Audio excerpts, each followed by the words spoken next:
Zach mentioned he's an introvert. I discovered a while back, I started reading a book called Quiet. Yeah. And I was dating my sweetheart at the time, dating Karen at the time. And I didn't discover till later that I got the book. I got her a copy of the book, and it was right. She was then realizing she's an introvert as well. She didn't quite have that language. Yeah. And she's grateful I got the book Quiet. And it's a phenomenal book. And it has facts in it that I always knew. The big thing about being an introvert is where you get your energy. Do you get your energy from being around people, or do you get recharge from solitude? That's very simple version. Yeah. And I knew that definition, but I didn't know really that I was an introvert. And the more I read the book, the more horrified. It was almost like shameful that I'm an introvert. Something's wrong with me. Well, people always, I think, feel like it's a bad thing to be an introvert. Right. They're like, oh, no, it's bad. It's wrong. My ex-girlfriend felt that way. She couldn't. Yep. She thought it was shameful. And actually, now I know it's better. It's better to be an introvert than an extrovert. I feel sorry for you extroverts, really.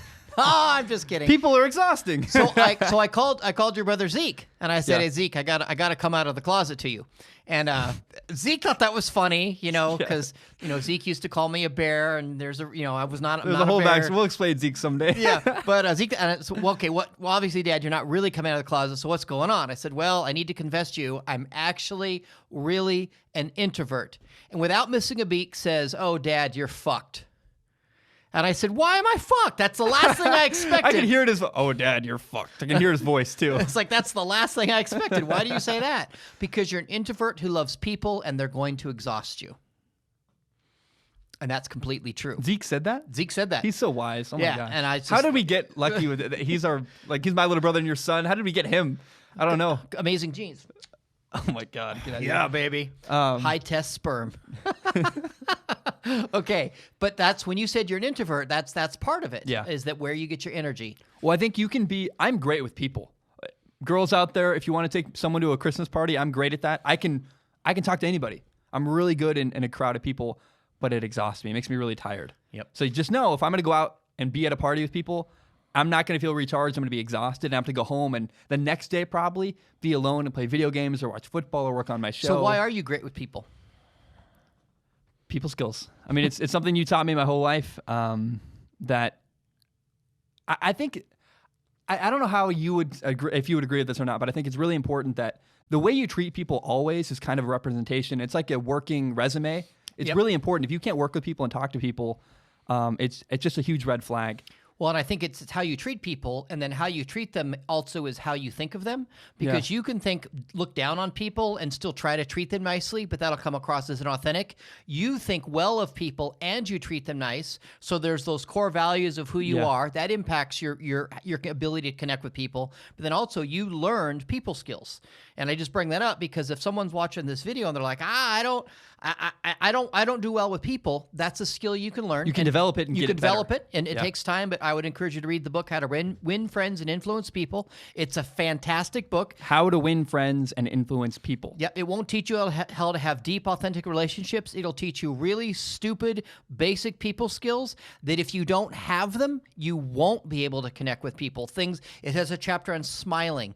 I get told all the time by people that I have a beautiful smile. A lot of good things come out of life because of my smile, but there was a time in my 20s when I had a boss made me take down a photo I had of in my office because he said I look like a gangster. He actually said, you look like a goddamn gangster, you're not smiling. I had to take the photo down. Because you were like and sullen he said, looking at the camera. And he says, if you don't learn to smile, I'm going to fire you. And this was my early 20s. And I remembered I first read How to Win Friends and Influence People when I was 16. I remember the chapter. So I read the chapter and it says, stand in the mirror and smile. And it felt so awkward and so terrible, but I had to literally practice smiling until I could get it nailed down. You ever want to look and feel like the Joker? Just smile at yourself for like 5 minutes. And you're like, this is terrifying. There's a psychopath in there. Well, that's a different issue.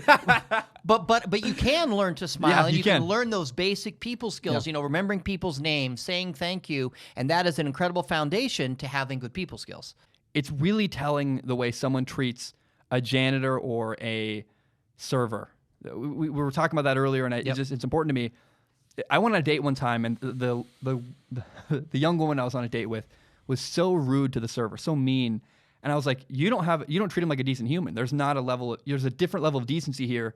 And it was a total turn off. I said, I'm not going to go on a second date with this girl because of the way she treated our server. And by the way, the server screwed up. He wasn't right, but she was just so unkind and so mean to him. It's kind of like the way a person treats a dog. If a person's really mean to a dog, I go, that's what you're capable of. That's kind of scary.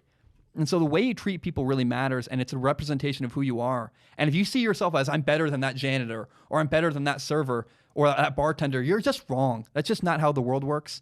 And everybody has value no matter what color you are, no matter what gender you are, any of that crap. You have human blood going through your skin, you matter.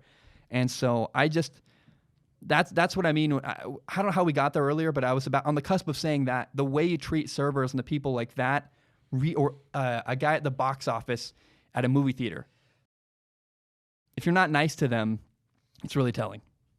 The way we got there is because you have good people skills, you learn good people skills, and you value people.